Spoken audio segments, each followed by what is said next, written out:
your daily office and profession items. Because office activity is routine activity and not original activity. Suppose a musician is sleeping after a beautiful dinner in the night, and throughout the night he begins to snore. He says like that.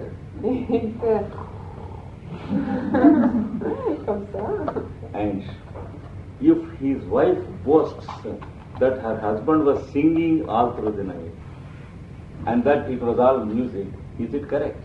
He may be a musician, it is true, but he is only a musician when he is awake.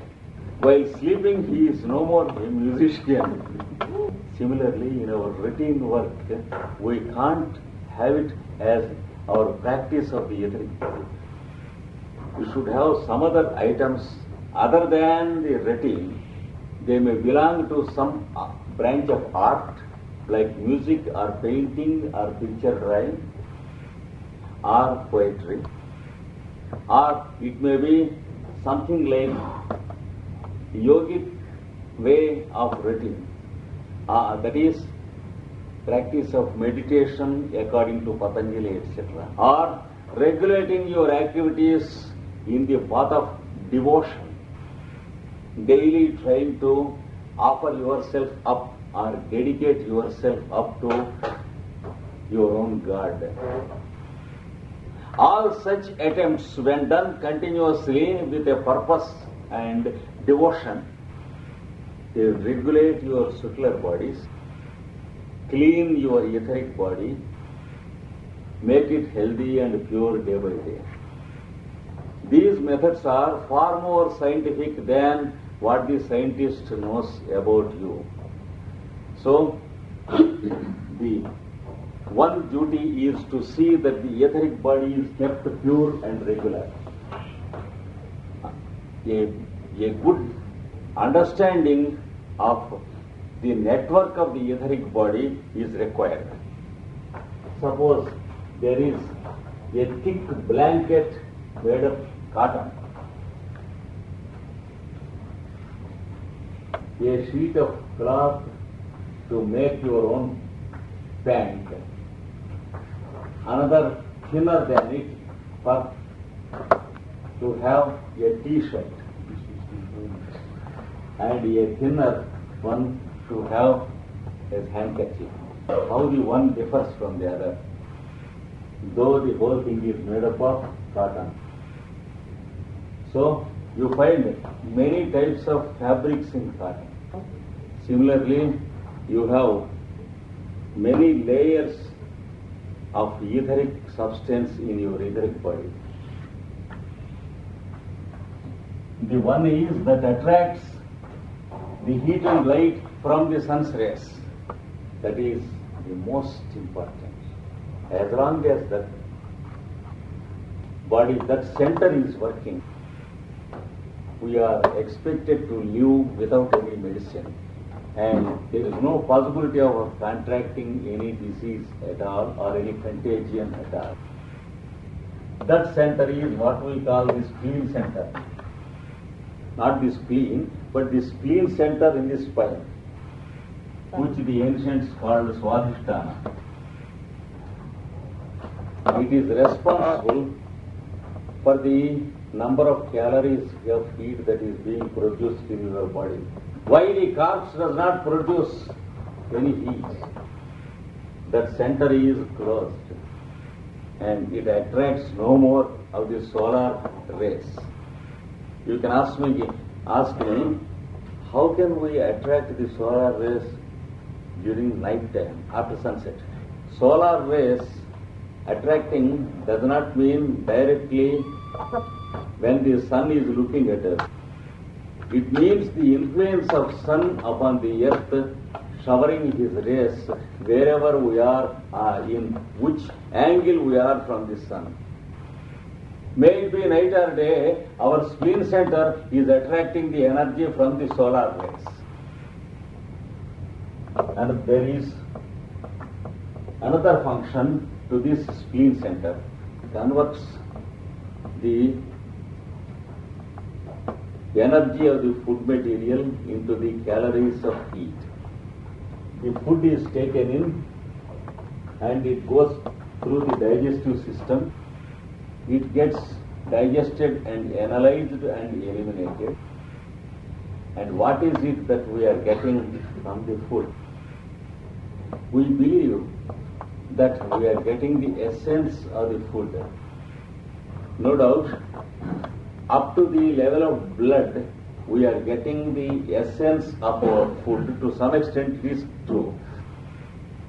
Beyond the level of the physical tissues, we are not at all getting anything. Then what for this food material is utilized?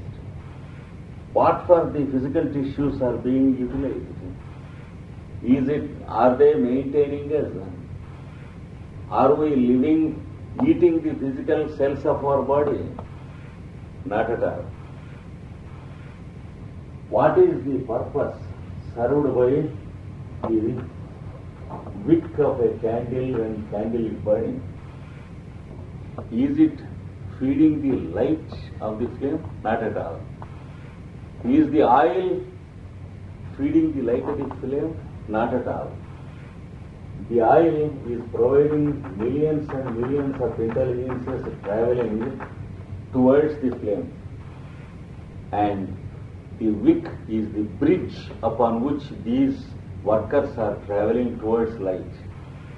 Fire is there in space, but it is made visible fire by these intelligences, and it is made heated fire by these intelligences, and also lighted fire.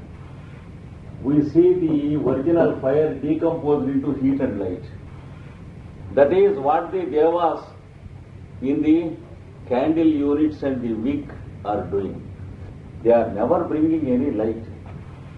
There is already fire in space which they are decomposing into light and heat, just as a dynamo or an electromagnet does.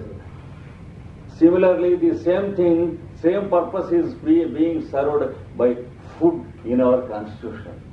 Your consciousness is not strengthened or enlightened by food, but the decomposition process that takes place during the assimilation and metabolism releases energy from the food atoms, and this energy is not at all physical, and that is released in terms of calories of heat. And when the purpose of the fuel is finished in what we call food, once again the matter is thrown away. New material is taken in the form of tomorrow's food, and the atoms are decomposed to make a release of the extra calories of heat required tomorrow, and the material substance is again sent out. So no one of us are eating food in its real sense.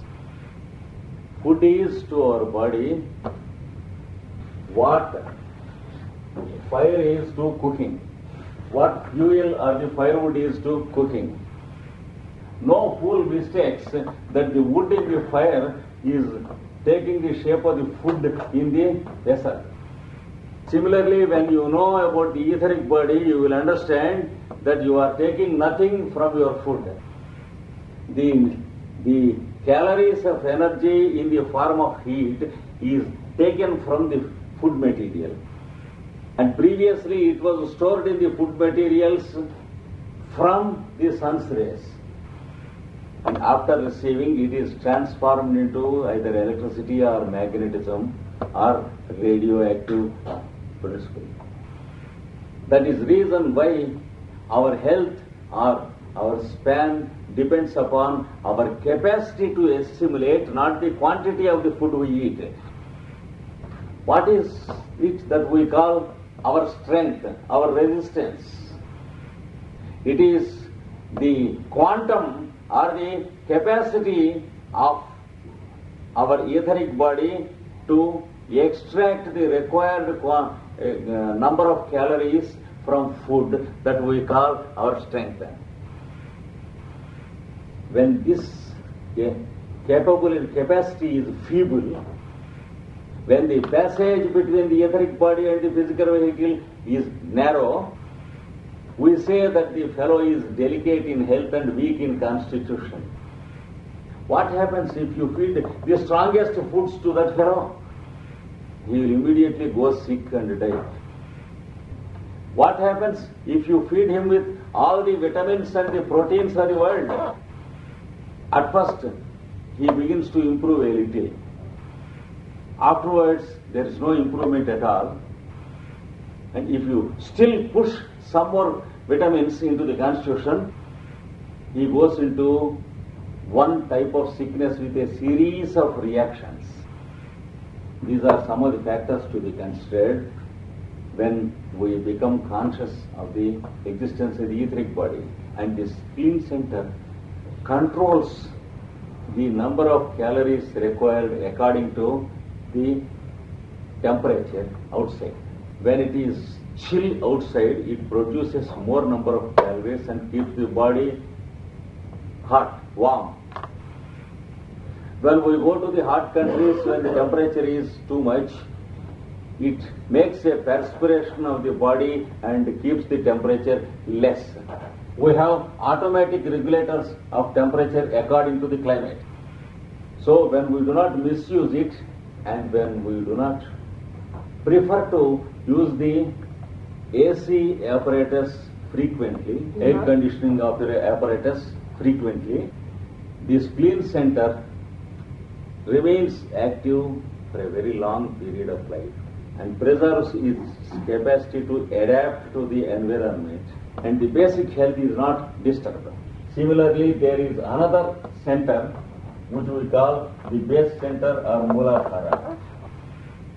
That center controls the solid material of the physical body, so that the required quantity of the required chemicals like calcium, phosphorus, sulfur are accepted into the constitution through our food.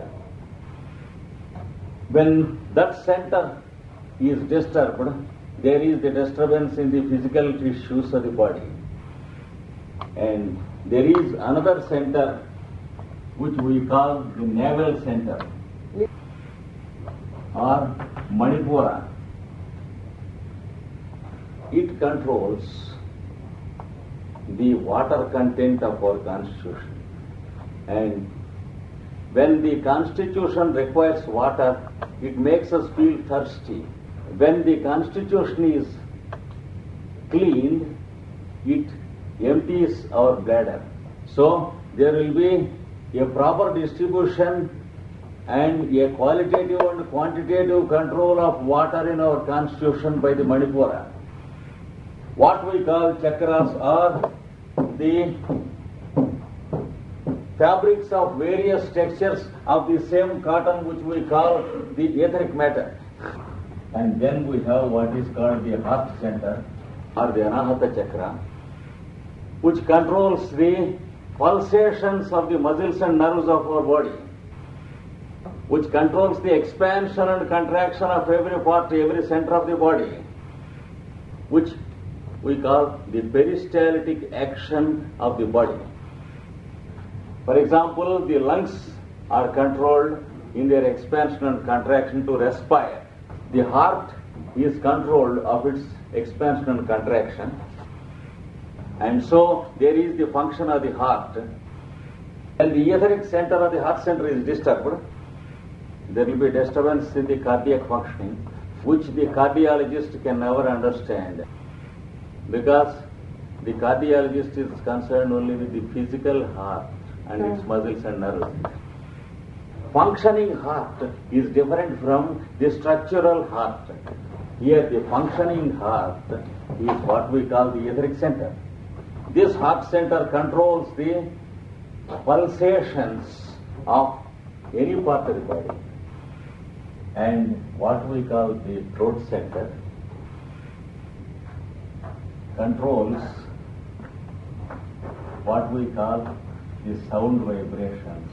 That means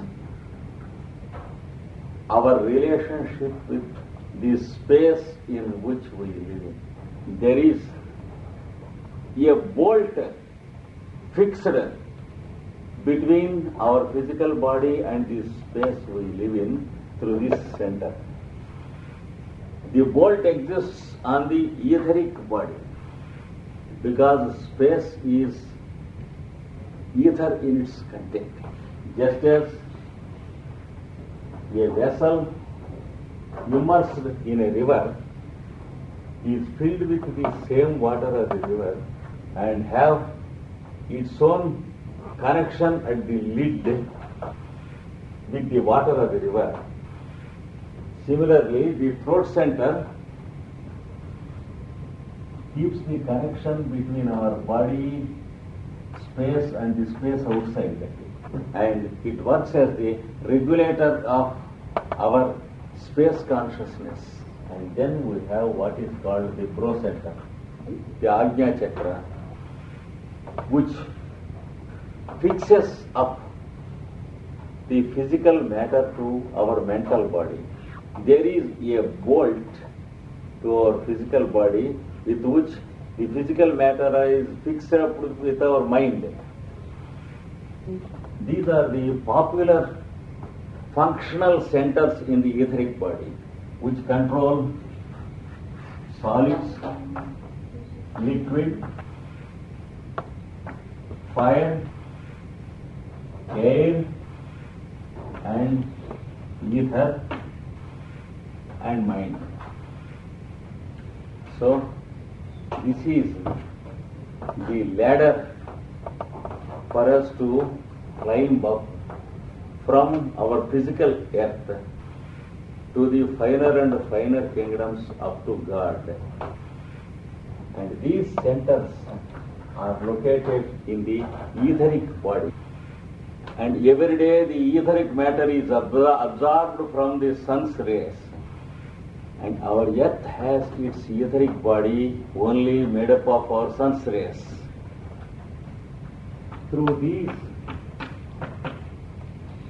fabrics of each of these centers, our thoughts travel and they are galvanized.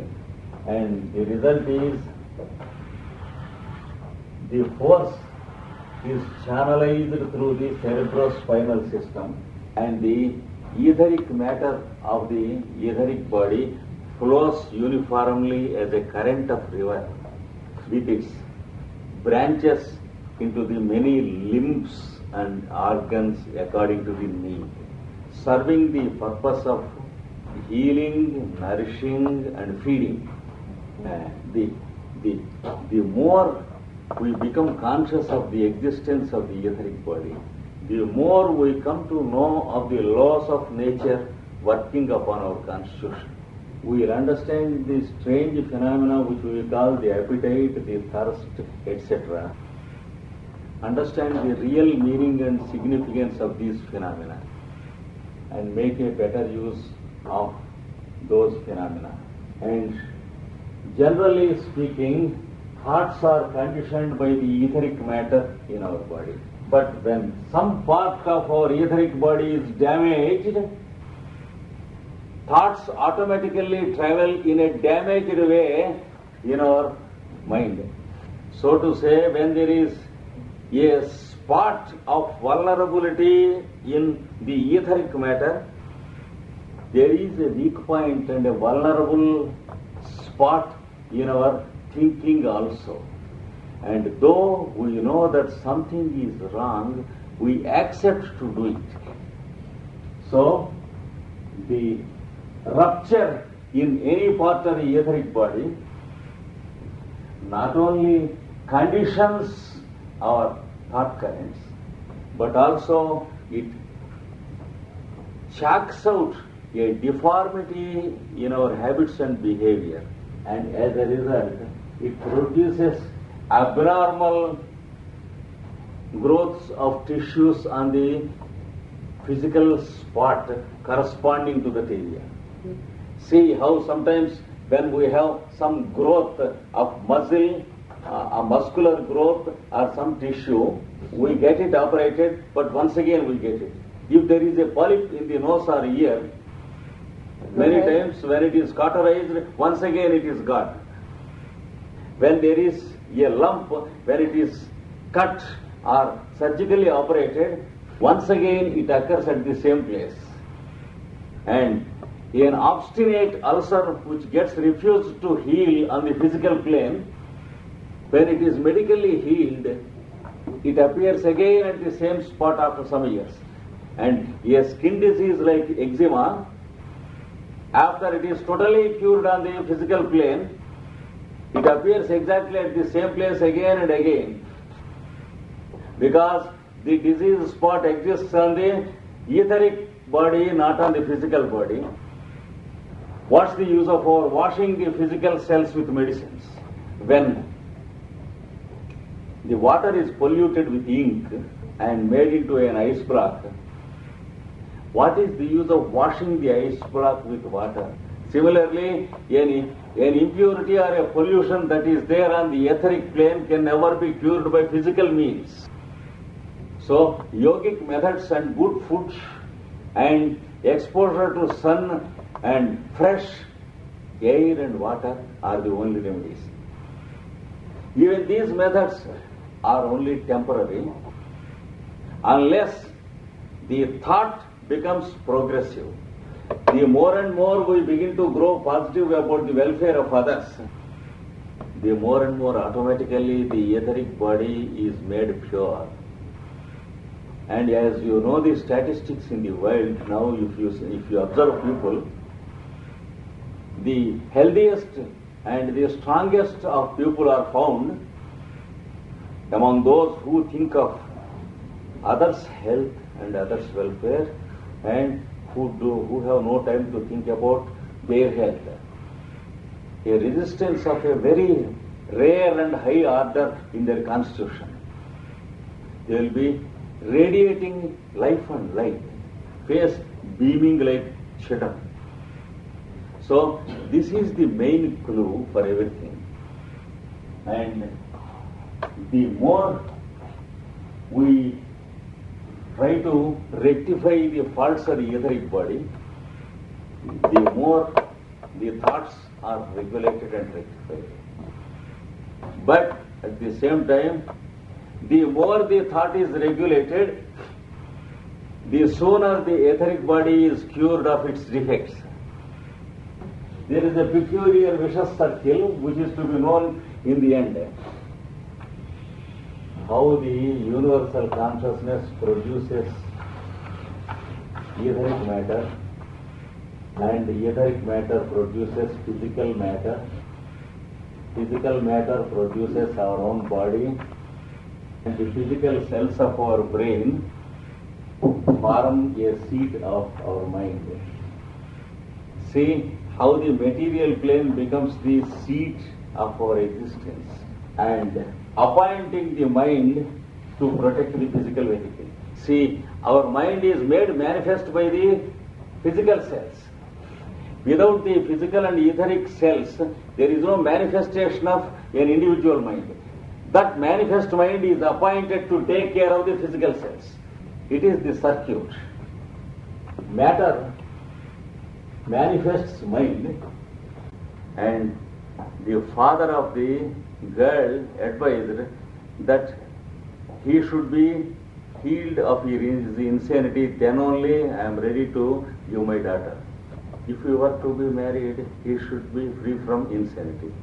If he were to be liberated from his insanity, he should be married, medically speaking. That is the condition of every human being in this physical body. Every moment, mind is manifested through matter. Every moment, the mind is expected to frame rules and protect the matter. So there are only two people left in the jungle. The one has to protect the other. So, on the etheric plane, whenever the etheric matter is ruptured, the thoughts are ruptured. We are expected to protect the etheric matter, to protect our thoughts. But the next step of your evolution is that in whichever direction you direct your thought, the fabric of the etheric matter begins to travel in that direction.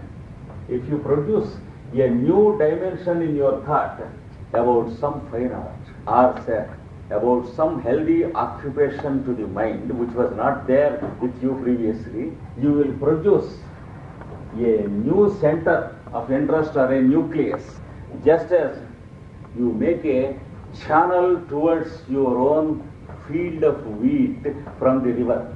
Then you will be able to tap the waters of the river into your field. The matter of the etheric body begins to take that direction.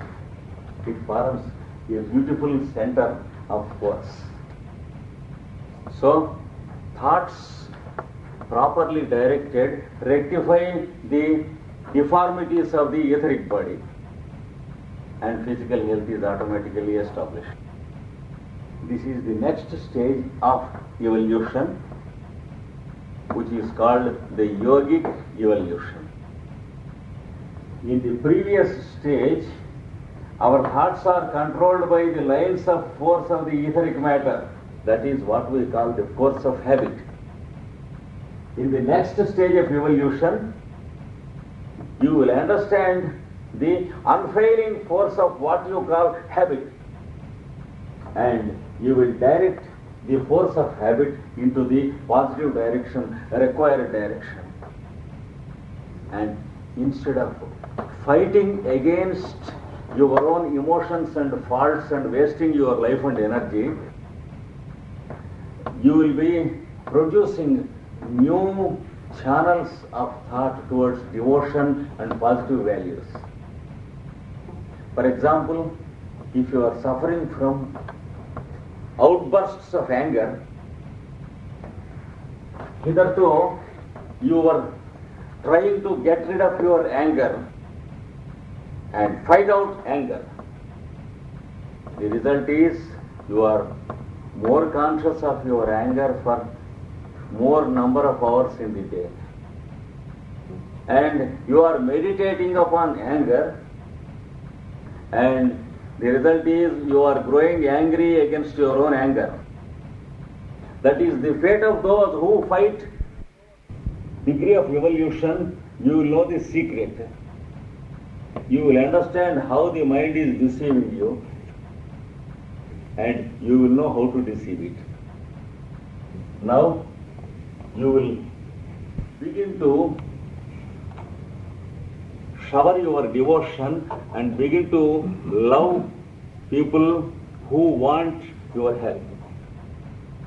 And you will arrange your daily routine in such a manner that you have no time to think of your anger and fight it out. Within an incredibly short period of 1 year, you will find that you are freed from the devil. And if some old friend asks you, how is your anger? Then you will recollect that long ago you forgot about it and now you are reminded of it. That is what happens when a thought current is well directed. It makes a new channel of the energy of the etheric currents. And the result is what we call a new habit engrafted. And the old habit, we don't remember what has happened to it. If we remember that it is gone, that means it is not gone. So, we are expected to encourage this change in evolution by ennobling our thoughts, willfully and intentionally. Encourage the action of your etheric substance in the etheric body by proposing something noble, something benevolent and something useful, so that you are always active and have no time to think about your own defects and faults. This is something useful about the etheric body, and thank you all.